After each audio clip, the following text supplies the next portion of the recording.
ये तो आप जानते हैं कि एल्युमिनियम अर्थ का मोस्ट अबंडेंट एलिमेंट है, बट आप ये क्या जानते हैं कि पहले महाराजा और राजा यूज करते थे एल्युमिनियम की प्लेट्स, एल्युमिनियम के स्पून खाने के लिए, और आज वही कैदी लोगों के लिए जो अपराधी हैं जेल में, उनके लिए एल्युमिनियम की प्लेट्स का इस्तेमाल हो रहा है।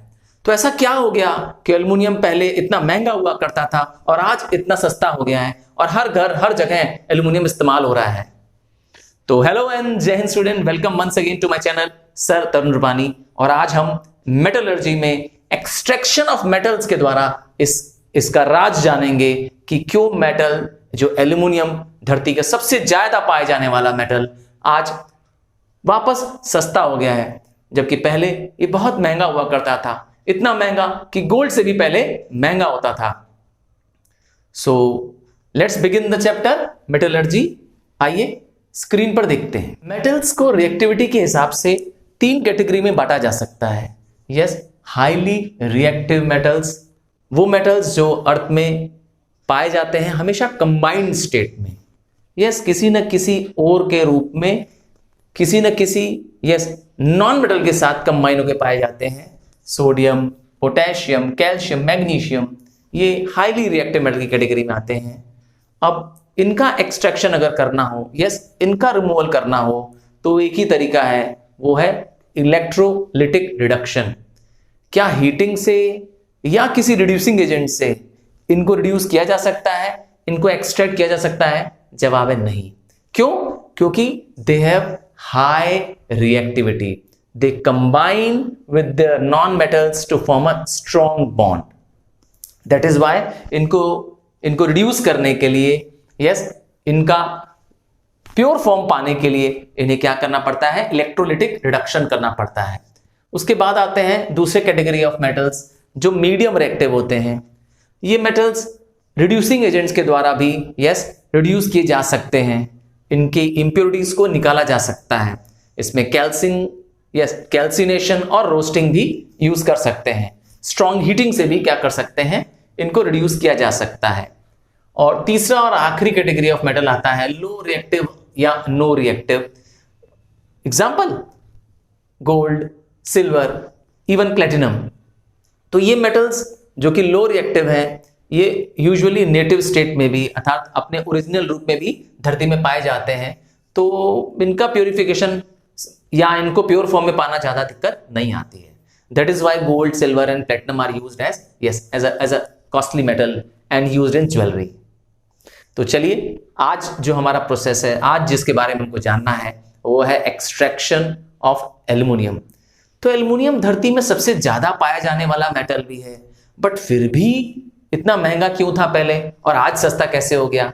तो सारा राज छुपा है एल्युमिनियम के एक्सट्रैक्शन से एल्युमिनियम के कन्वर्जन तक। तो एल्युमिनियम के तीन मेन ओर्स पाए जाते हैं। सबसे पहला ओर है बॉक्साइट, दूसरा ओर है क्रायोलाइट, तीसरा ओर है कोरंडम। तो आज हम देखेंगे कैसे बॉक्साइट को, जो कि सबसे ज्यादा पाया जाने वाला ओर है, कैसे यूज करके एल्युमिनियम एक्सट्रैक्ट कर सकते हैं। आइए बिगिन करते हैं। इसको जानने के लिए आपको पता करना पड़े, इसको समझने के लिए आपको देखना पड़ेगा 2 प्रोसेसेस हैं। 2 प्रोसेस में पूरे एक्सट्रैक्शंस को समझाया गया है। आइए पहले प्रोसेस की बात करते हैं, conversion of bauxite into alumina. Bauxite का जो फॉर्मूला है, आप देखेंगे सबसे कॉमन ओर जो एल्युमिनियम का है वो है बॉक्साइट, दैट इज Al2O3.2H2O। तो प्रॉब्लम कहां पर है? जो पोर्शन है Al2O3, यही है एल्यूमिना। हमें इस एल्यूमिना को पाने के लिए इसका H2H2O क्या करना है? रिमूव करना है। तो सबसे पहला स्टेप है हमारे पास क्या? Conversion of bauxite into alumina.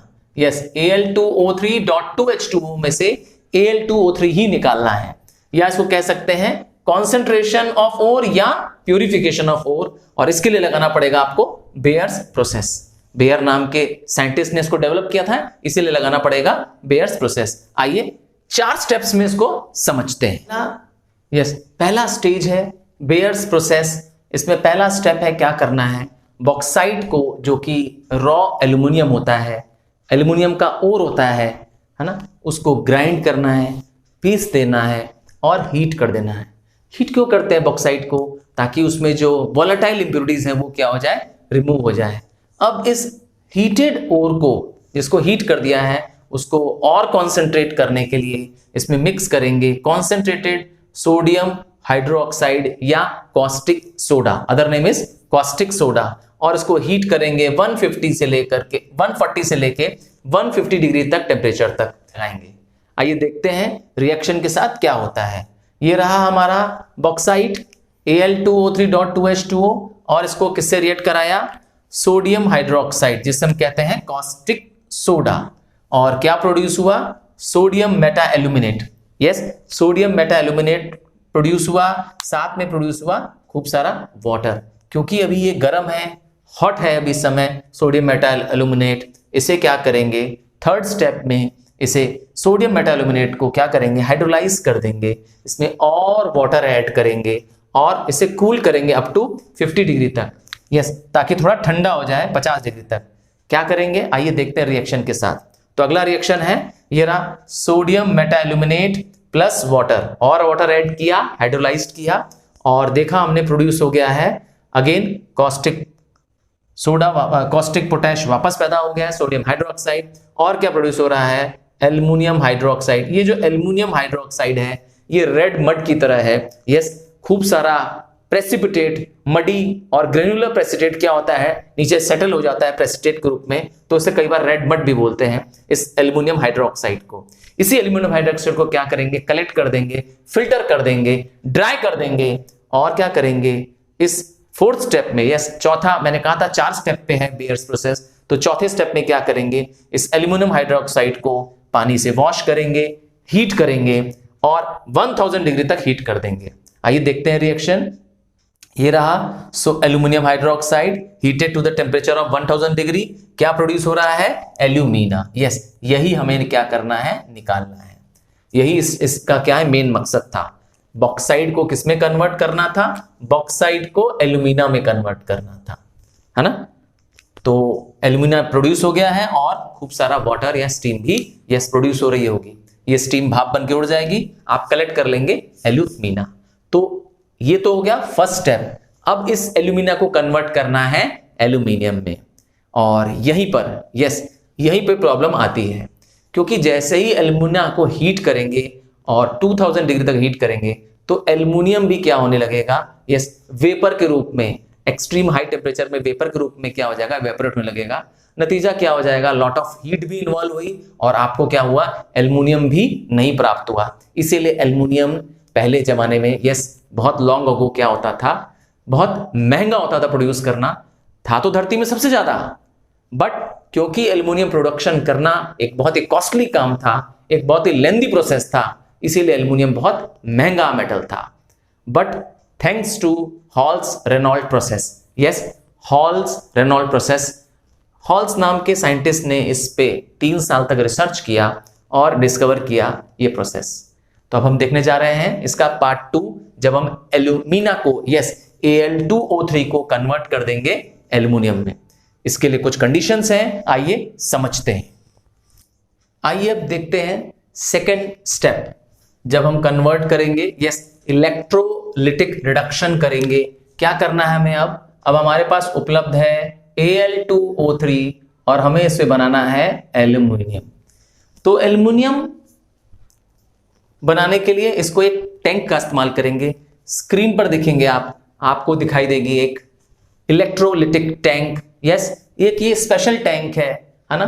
कैसी टैंक है, ये एक रेक्टेंगुलर आयरन टैंक है लाइंड विथ गैस कार्बन।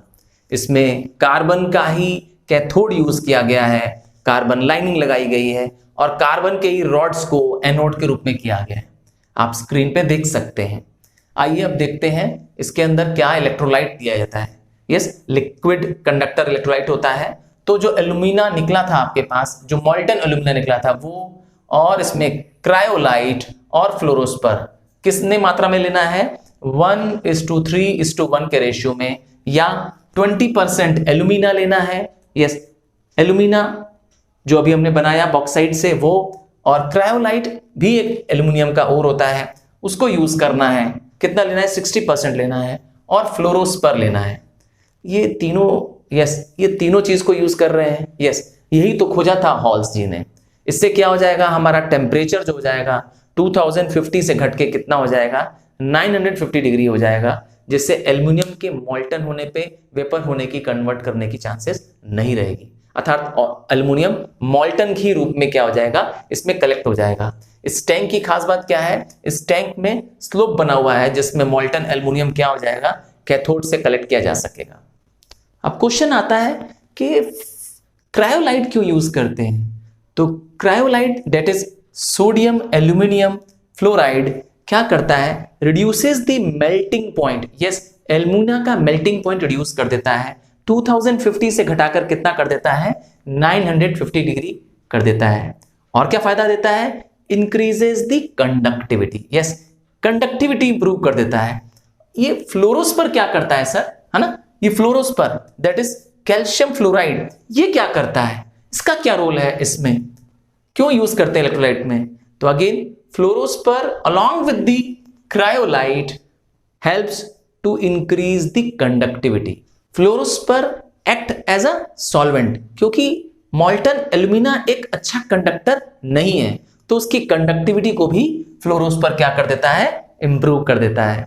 अब इलेक्ट्रोलाइटिक टैंक में देखिए ध्यान से डायग्राम में, तो आप देखेंगे टैंक में ऊपर जो गैस कार्बन लगा हुआ है उसके ऊपर पाउडर्ड कोक छिड़क दिया गया है। पाउडर्ड कोक इसलिए छिड़क दिया गया है ताकि क्या हो जाए, हीट लॉस ना हो। यस, जो हीट जनरेट हो रही है रिएक्शन में वो लॉस ना हो, टेम्परेचर का लॉस ना हो, और दूसरा एनोड भी जल ना जाए। बर्निंग ऑफ एनोड को रोकने के लिए भी ऊपर से पाउडर्ड चारकोल डाल दिया गया है। टेम्परेचर कितना मेंटेन करना है, 950 डिग्री तक मेंटेन करना है, और क्या वोल्टेज यूज करना है, 5 to 6 वोल्ट। यस, सिर्फ 5 से 6 वोल्ट देना है। लो वोल्टेज क्यों? क्योंकि अगर हाई वोल्टेज देंगे तो क्रायोलाइट क्या हो जाएगा, डिकम्पोज हो जाएगा, तो हमें उसका डिकम्पोजिशन रोकना है। आइए नेक्स्ट स्टेप 5, अब हमें करना है इस टैंक में करना है इलेक्ट्रोलिटिक रिडक्शन। इसी प्रोसेस को कहते हैं हम लोग हॉल्स रेनॉल्ड प्रोसेस। क्या करना है, इलेक्ट्रोलिटिक रिडक्शन करने के लिए आप इसमें ऐड करेंगे एल्यूमिना, क्रायोलाइट एंड फ्लोरोस्पर, और हम देखेंगे क्या हो जाएगा। जैसे ही करंट ऑन होगी तो रिएक्शंस होंगे। यस, जो आपका क्रायोलाइट है that is sodium aluminium fluoride, वो आयंस में ब्रेक हो जाएगा। देखिए एल्यूमिनियम, सोडियम, एल्यूमिनियम और फ्लोरीन आयंस प्रोड्यूस करेंगे, और फ्लोरोस्पर जो हो जाएगा वो कैल्शियम और फ्लोरीन आयंस जनरेट करेगा, और सिमिलरली एल्यूमिना, एल्यूमिनियम और ऑक्सीजन आयन जनरेट करेगा। अब यहां से शुरू हो जाएगा कि डिस्चार्ज कौन करेगा, कैथोड में क्या रिएक्शन होगा और एनोड में क्या होगा। तो आप देखेंगे कि आपके पास पॉजिटिव में, पॉजिटिव आयन में 4 चीजें निकल रही हैं। एल्यूमिनियम यहां पर भी निकल रहा है, एल्यूमिनियम यहां भी निकल रहा है, सोडियम और कैल्शियम भी जनरेट हो रहा है। तो क्या देखना होता है, इलेक्ट्रोकेमिकल सीरीज में जो लो होता है, जरा स्क्रीन पे देखिए आपको दिखाई देगा, मेटल्स की इलेक्ट्रोकेमिकल सीरीज दिखाई देगी, एक्टिविटी सीरीज दिखाई देगी। तो जो lower in the electrochemical series होता है वो पहले डिस्चार्ज होता है ना। रिलेटिव पोजीशन से डिसाइड होता है कि पहले कौन डिस्चार्ज होगा, सोडियम की कैल्शियम की एल्यूमिनियम। सो एल्यूमिनियम लोअर है इसीलिए एल्यूमिनियम डिस्चार्ज हो जाएगा, क्योंकि एल्यूमिनियम यहाँ पे पॉजिटिव आयन है। पॉजिटिव है, तो जो पॉजिटिव होता है उसे हम लोग कैटायन कहते हैं, और कैटायन जाके मिलता है कैथोड में। तो कैथोड में देखेंगे क्या होगा। आइए कैथोड का रिएक्शन देखते हैं। जो यहाँ पर एल्यूमिनियम प्रोड्यूस हुआ वो डिस्चार्ज होगा, वो कलेक्ट होगा, एल्यूमिनियम बन जाएगा क्या, 4Al3 प्लस, है ना, क्योंकि एल्यूमिनियम का जो मेटल होता है उसमें वैलेंसी होती है 3 प्लस। क्यों?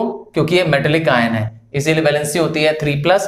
तो 4Al3 प्लस, अब 4 3 जा 12 हो गया, इसका मतलब है 12 इसके पास पॉजिटिव आयन है, तो 12 क्या करेगा, ये नेगेटिव इलेक्ट्रॉन गेन कर लेगा, ताकि क्या हो जाए, ये एटम में चेंज हो जाए। जितने पॉजिटिव आयन होते हैं उतने ही नेगेटिव आयन होने चाहिए। तो 12 आपके पास पॉजिटिव आयन है और ये रहा 12 इलेक्ट्रॉन जो कि नेगेटिव आयन है। नतीजा क्या हो जाएगा, आपके पास एल्युमिनियम मॉल्टन स्टेज में कलेक्ट होने लगेगा। कहां पर, कैथोड में। तो एनोड में क्या होगा, आइए एनोड का भी रिएक्शन देखते हैं। तो कैथोड में हमेशा रिडक्शन होता है क्योंकि इलेक्ट्रॉन इसमें क्या होता है, गेन होता है। एनोड में हमेशा क्या होता है, यस एनोड में हमेशा ऑक्सीडेशन होता है। यहां पर क्या होगा, यही 12 इलेक्ट्रॉन क्या होंगे, जनरेट होंगे। यस, क्योंकि एनोड से ही इलेक्ट्रिसिटी मूव करती है, एनोड से करंट मूव करती है कैथोड की तरफ, पॉजिटिव टर्मिनल से नेगेटिव टर्मिनल की तरफ करंट जाती है। तो एनोड में क्या हो रहा है, देखिए आपके पास यहां पर है पॉजिटिव चार्ज के रूप में नेगेटिव चार्ज के आयंस के रूप में फ्लोरीन है आपके पास और ऑक्सीजन है ना। तो फ्लोरीन और ऑक्सीजन को आप इलेक्ट्रोकेमिकल सीरीज में देखेंगे, नॉन मेटल की इलेक्ट्रोकेमिकल सीरीज में देखेंगे तो ऑक्सीजन आपको मिलेगा लोअर, और जो लोअर होता है इलेक्ट्रोकेमिकल सीरीज में वो पहले डिस्चार्ज होता है। नतीजा इसमें क्या डिस्चार्ज करेगा, ऑक्सीजन डिस्चार्ज करेगा। और oxygen yes 6 molecule of oxygen discharge हो जाएगा। ऑक्सीजन की वैलेंसी होती है 2, इसीलिए 6O2 माइनस दैट इज 6 2 जा 12। तो उसमें 12 इलेक्ट्रॉन, यस 12 इलेक्ट्रॉन क्या करेगा, ये रिलीज करेगा। क्यों, क्योंकि इसके पास 12 यस इलेक्ट्रॉन है। तो जब ये 12 इलेक्ट्रॉन क्या करेगा, रिलीज कर देगा, तो खुद बन जाएगा क्या, 6O। यस, ये नेसेंट ऑक्सीजन बन जाएगा। यस, सिर्फ O है और मैंने बताया था नेसेंट ऑक्सीजन आगे जाके ऑक्सीजन गैस में कन्वर्ट हो जाएगा। कैसे कन्वर्ट हो जाएगा, 3O + 3O will give you 3O2। So this is now oxygen gas. क्योंकि नेसेंट ऑक्सीजन एक अनस्टेबल कंपाउंड होता है पर ऑक्सीजन गैस एक स्टेबल कंपाउंड होता है। तो ये 6O अल्टीमेटली बन जाएगा 3O2। 2 3 जा 6 हो जाएगा कि नहीं हो जाएगा। सो 3O2 ये ऑक्सीजन जनरेट होगी, ये ऑक्सीजन प्रोड्यूस होगी कहां पर, कैथोड में। अब आप टैंक को फिर से देखिए, कैथोड में आप देखेंगे कि गैस के यस एनोड के रॉड्स लगे हुए हैं। ये भी क्या है, कार्बन के रॉड्स हैं। ये कार्बन के रॉड क्या हो जाएंगे, ऑक्सीडाइज्ड हो जाएंगे, बर्न अप हो जाएंगे, हीट हो जाएंगे, जल जाएंगे और क्या होने लगेंगे, जैसे जैसे रिएक्शन आगे बढ़ेगा ये रॉड्स धीरे धीरे आपको क्या करनी पड़ेगी, रिप्लेस करनी पड़ेगी। क्यों, क्योंकि ये कार्बन की रॉड्स हैं, ऑक्सीजन से कंबाइन हो जाएंगे जो एनोड में जनरेट हो रहा था, और कार्बन से क्या बन जाएंगे, वो कार्बन डाइऑक्साइड बन जाएंगे। तो आई होप आप समझ गए होंगे कि एल्युमिनियम अब कैसे जनरेट हो रहा है। यस, मॉल्टन एल्युमिनियम कलेक्ट कर लेंगे आप, क्या करेंगे, क्योंकि कैथोड में जो मॉल्टन एल्युमिनियम हो रहा है उसको टैप के द्वारा यस डाउनवर्ड स्लोप होने की वजह से कलेक्ट किया जा सकता है। आई होप आपको ये कंसेप्ट समझ में आ रहा है। समझ में आ रहा है तो यस जोरदार लाइक प्रेस करो। यस, इस वीडियो को अपने पास मत रखो, अपने फ्रेंड्स को, क्लासमेट्स को शेयर करो। और हाँ, नोट्स पाने के लिए यस वीडियो में बीच में पॉज भी कर सकते हैं। और हाँ, अपने फ्रेंड्स को भी क्या करेंगे, इसका वीडियो लिंक भेजेंगे। इन केस आपको नोट्स लेने में दिक्कत हो रही हो तो आप मेरे व्हाट्सएप ग्रुप को, फेसबुक ग्रुप को भी ज्वाइन कर सकते हैं, जहां पर नो बकवास, नो इधर उधर की बातें, सिर्फ और सिर्फ काम की बात, सिर्फ और सिर्फ मैं इसमें वीडियो लेसन्स और नोट्स आपको भेजता हूं, जो आप क्या कर सकते हैं, अपने इस इंपॉर्टेंट प्रेशियस टाइम को, जो आपके पास अब बहुत कम बचे हैं, इसको यूज कर सकते हैं। So thank you for seeing the video till the end. Bye.